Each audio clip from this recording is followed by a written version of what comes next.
दोस्तों, अंधभक्ति सिर्फ यादव भाई या फिर मुस्लिम भाई में ही नहीं है। अंधभक्ति हमारे अपर कास्ट में भी है, राजपूत समाज में भी है। और अब तो राजपूत समाज की आंख खुल जानी चाहिए।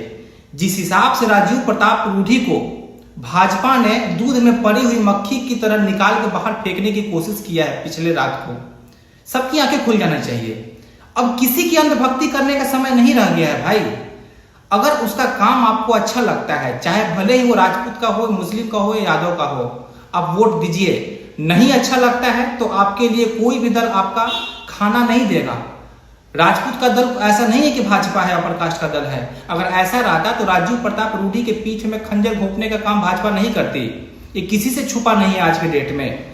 सोचो, राजीव प्रताप रूढ़ी जो है, जो भले अपने क्षेत्र में कैसा भी काम करे, लेकिन बीजेपी का राजपूत का सबसे बड़ा नेता है, वो लालू जैसे आदमी को हराता है यार।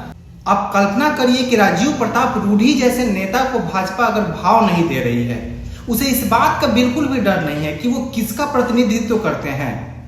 2 महीने बाद में बिहार में विधानसभा का चुनाव है और आपको थोड़ा सा भी डर नहीं लगता है कि राजपूत समाज पे, अपर कास्ट पे क्या असर पड़ेगा जिस हिसाब से मैं धोखा दे रहा हूं। उससे बड़ा और उससे एक्सपीरियंस कोई एमपी है क्या बिहार में आज के डेट में राजपूत समाज का? बताइए ना भाई साहब। 4-5 बार का वो एमपी हैं और ऐसे ऐरे गरे को हरा के एमपी नहीं बना है वो। लालू यादव, राबड़ी देवी, रोहिणी आचार्य जैसे दिग्गजों को हरा के। अरे आज के डेट में सबसे बड़ा ओपोनेंट्स कौन है बिहार में?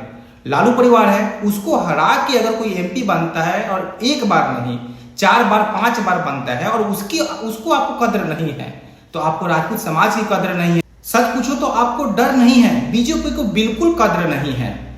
अगर प्रशांत किशोर बोलता है ना तो कभी कभी बिल्कुल लगता है क्यों प्रशांत किशोर क्यों यहाँ बैठ गया है, क्योंकि उसकी बातें जो है ऐसी लगती है ना कि हाँ यार ये सब कुछ मेरे साथ होता आया है। यही तो बोलता है प्रशांत किशोर कि बीजेपी क्या करती है, जंगल राज का डर दिखा के आपसे वोट लेती है। वो अपर कास्ट को दिखाती है जंगल राज का डर, लालू का डर, राय जी का डर, यादवों का डर, मुस्लिमों का डर दिखाती है और वोट लेती है। या फिर वो मोदी जी के नाम पे वोट लेती है। उसको राजीव प्रताप रूढ़ी को कोई वैल्यू ही नहीं है उसके नजर में। उसे पता है कि हम जाएंगे, मोदी जी का नाम आगे करेंगे, कैसे वोट नहीं देगा लोग, राजपूत लोग। हम बताएंगे कि भैया नहीं दोगे तो जंगल राज आ जाएगा, लालू शासन करेगा, कैसे वोट नहीं देंगे। अगर उनको डर रहता कि नहीं उसके लोकल नेता, उसके एमपी को अगर मैं सपोर्ट नहीं करता हूं तो राजपूत समाज खफा हो जाएगा, तो ये काम कभी नहीं करती बीजेपी।